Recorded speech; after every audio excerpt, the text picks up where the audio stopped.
This just in. Someone gets what they deserve, others travel abroad trying to find salvation, and postage!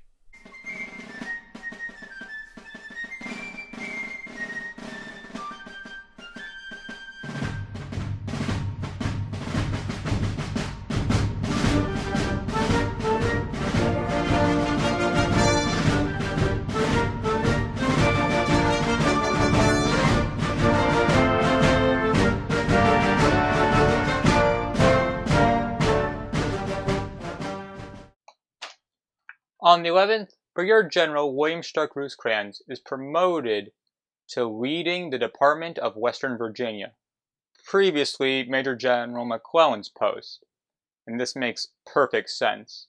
While McClellan doesn't outwardly admit it, he knows that a lot of his victories are really more Rosecrans victories. So, Rosecrans gets what he deserves. But can he keep up the string of victories? The next day, the CSS Theodore slips through the Union blockade. It has important cargo. James Mason, Commissioner to the United Kingdom, and John Siddle, Commissioner to France.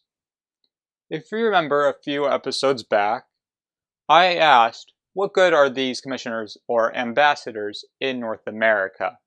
Well, it seems like they heard me and are heading outwards to Havana, Spanish Cuba. But once they get to it, I'm pretty sure it's just a pit stop towards Europe. It's probably going to be a short trip for them. Also on the 12th, a naval battle. In the Mississippi River, no less. A battle at the head of passes. Mississippi River, southern Louisiana, around this area. The Union is led by Captain John Pope. He has at his disposal 3 sloops of war, a schooner, and a gunboat. The Confederacy are led by Commodore George Hollins. He has the CSS Manassas, one of those newfangled ironclads, mostly untested so far. 6 gunboats and 3 fireboats.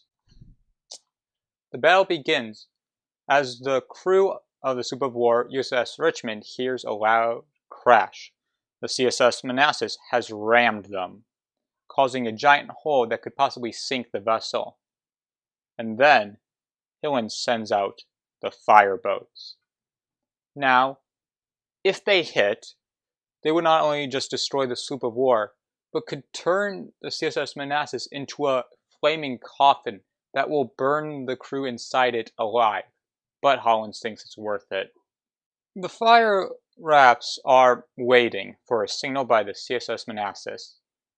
But there's a small problem. The CSS Manassas has accidentally dropped it. And then they recover it. Then they finally signal for the fire rafts, but it's a little bit too late. The Union ships are able to fall back, firing while retreating. They actually get a lucky shot in. They hit one of the smokestacks of the CSS Manassas and flood the interior with the smoke. This is pretty dangerous for the crew, so the CSS Manassas has to take off, hoping that the gunboats and fireboats will be able to finish off the Union. Though the insanity doesn't end there for this battle, because while retreating, one of the Union ships needs to signal that it's just doing a normal movement. But the crew is very untrained, so they almost accidentally blow themselves up. But it gets sorted out, and they don't.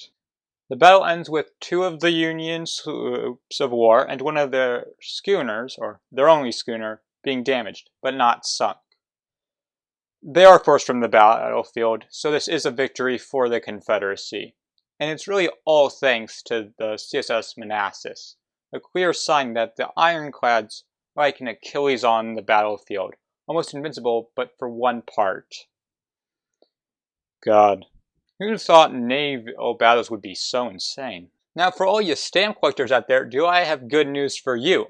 On the 16th, the Confederacy starts selling its stamps. Their postage system is getting more and more powerful. This is both a way to make money, and also a further sign of its authority. Yeah, I knew it. I'll admit, this week is a pretty slow week. But luckily, we have a little bit of sickles to spice things up. If you remember last week, Joseph Hooker was angry at Sickles for no good reason. Well, this week we learn what the very bad reason is. He's angry that Sickles gets leave and then goes back up to Washington, D.C. to hang out with the Lincolns. He kind of feels left out. But Sickles is a very smart man. He knows exactly what to tell old Joe whenever Joseph Hooker gets angry. Oh, the president thought of you warmly today. The president really likes you and values you. And then Hooker's anger over these trips turn more positive. And Sickles needs these trips. I mean, the Potomac? Come on. It's money and a waste of his talents. High society and parties, now that's where Sickles can be comfortable. And that's where the week truly ends. The power of the Ironclad being shown. I've already compared them to the hero Achilles.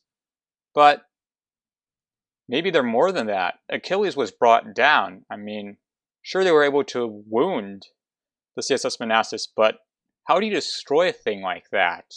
I mean, maybe they're the new Titans, fighting between us as we just watch onwardly and hope that the crew know what they're doing. Can a man on the shore really do much? Musket balls won't do anything. The entire crew's protected from any sort of gunfire. I mean, are the Ironclads invincible? Hello! It's literally the entire Civil War week by week team here. This time in a spiffy costume. Now, if you liked the video, please click like. If you want to see more, you should be seeing around now a recommended video for those of you with low commitment. For those of you with slightly higher commitment, there should also be a playlist of the entire war up till now, plus this week's episode. And if you want to see more, or the entire Civil War depresses you, and you're very worried, so you don't want any information about the possible Confederate invasion, which is coming right towards you, Maine, then don't subscribe. But for those of you who are willing to defend Maine, which is in imminent danger, please subscribe. For those of you who disliked the video, you're probably a traitor. Lincoln!